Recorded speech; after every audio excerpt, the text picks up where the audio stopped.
Untuk mendapat kejelasan lahirnya gerakan tanggal 30 September tahun 1965 atau sering yang disebut G30S yang kompleksitas itu, kita perlu mundur ke tahun 1962 dan 1963, guna melihat sekilas di tahun-tahun tersebut bagaimana begitu gigihnya Amerika Serikat berkehendak menggulingkan Presiden Soekarno dari tampuk kursi kepresidenan.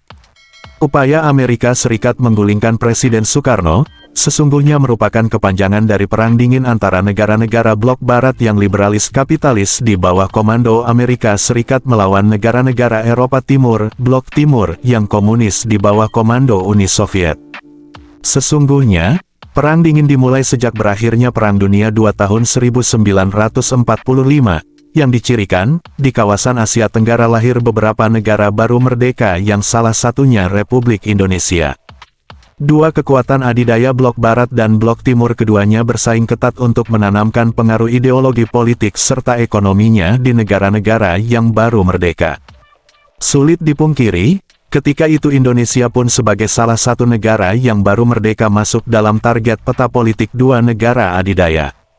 Fakta membuktikan, pemberontakan PKI Madiun September tahun 1948 yang dapat digagalkan, didesain oleh Uni Soviet yang menghendaki Indonesia menjadi negara bagian Uni Soviet yang berpahamkan komunis.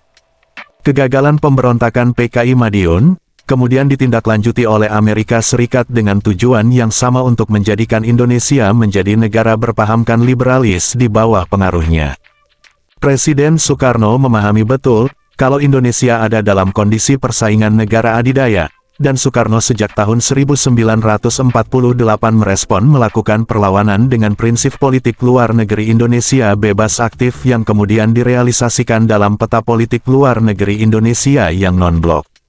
Perlawanan Soekarno selanjutnya, tahun 1955 Indonesia menyelenggarakan Konferensi Asia Afrika yang mendeklarasikan Dasar-Sila Bandung, sejatinya sebagai bentuk penggalangan kekuatan dalam usaha mengimbangi manuver kekuatan politik blok barat dan timur.